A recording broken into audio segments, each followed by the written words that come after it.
کے اس ویڈیو کے اندر جو ہے ہم غزل نمبر 2 شاعر نواب مرزا خان دہلوی کی یہ غزل پڑھ رہے ہیں۔ جیسا کہ ہم جانتے ہیں کہ غزل کے تمام جو اشعار ہوتے ہیں ایک دوسرے سے مختلف ہوتے ہیں، تو سب سے پہلے ہم جان پہچان کے اندر شاعر نواب مرزا خان کے تعلق سے سمجھیں گے کہ نواب مرزا خان کی جو نام ہے وہ ہے نواب مرزا خان دہلوی، داغ دہلوی، اور ان کی تاریخ پیدائش ہے 25 مئی 1831 اور مقام جو ہے پیدائش کا وہ ہے دہلی، اور اس طرح سے وفات ہے ان کی 18 مارچ 1905 سن عیسوی کے اندر۔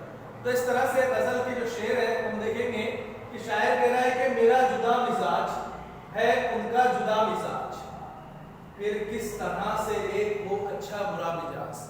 یعنی اس شعر کے اندر شاعر جو بیان کر رہا ہے کہ میرا جدا مزاج، یعنی شاعر یہاں اپنے دوست سے، اپنے معشوق سے مخاطب ہے اور کہہ رہا ہے کہ میرا جو مزاج ہے وہ جدا مزاج ہے اور ان کا جدا مزاج، یعنی ہم دوستوں کا اور معشوق کا جو مزاج ہے وہ ایک دوسرے سے مختلف ہے، الگ ہے، پھر کس طرح سے ایک وہ اچھا برا مزاج، اور اچھا برا مزاج کبھی بھی ایک نہیں ہو سکتا۔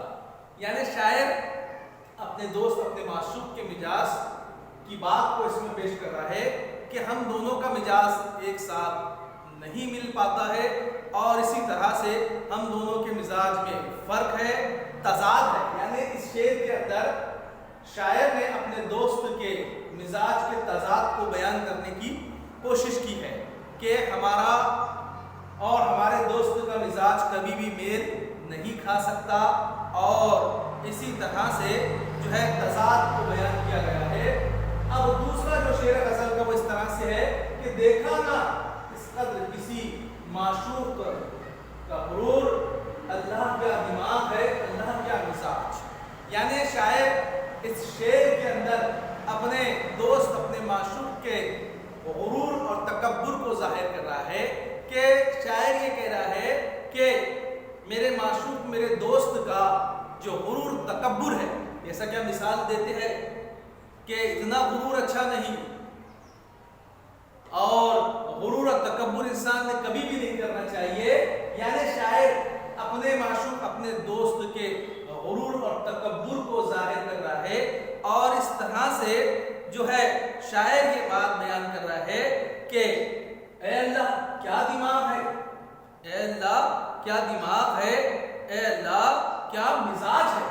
یعنی شاعر نے اپنے رب سے کیا ہے مخاطب ہے کہ ایسا دماغ، کہ ایسا مزاج، اور مزاج سے، ایسے مزاج سے میں پناہ چاہتا ہوں۔ یعنی اللہ سے شاعر دعا کر رہا ہے کہ شاعر نے یہ لفظ استعمال کیا کہ اللہ کیا دماغ ہے، اللہ کیا مزاج، یعنی ایسے مزاج سے جو ہے شاعر پناہ مانگ رہا ہے، دور بھاگ رہا ہے۔ یعنی معشوق کی، دوست کی وہ کیفیت کو ظاہر کیا ہے کہ شاعر نے اپنا جو موضوع جو بنایا ہے وہ مزاج کو بنایا ہے کہ انسان کا مزاج کیسا ہوتا ہے، انسان کے مزاج سے اس کے عادت و اطوار، اس کے رہن سہن اور اس کے اخلاق اور اس کے کردار کا پتہ چلتا ہے۔ اسی طرح جو ہے شاعر اپنے دوست، اپنے معشوق کے مزاج کی کیفیت کو بیان کر رہا ہے۔ تیسرا جو شعر ہے وہ اس طرح سے ہے، کس طرح دل کا حال کھلے اس مزاج سے، کس طرح دل کا حال کھلے اس مزاج سے، پوچھوں مزاج کو وہ کہے آپ کا مزاج۔ یعنی شاعر یہ کہہ رہا ہے کہ ایسے مزاج سے دل کا حال بالکل نہیں کھل سکتا ہے، کیونکہ شاعر یہ بات بیان کر رہا ہے کہ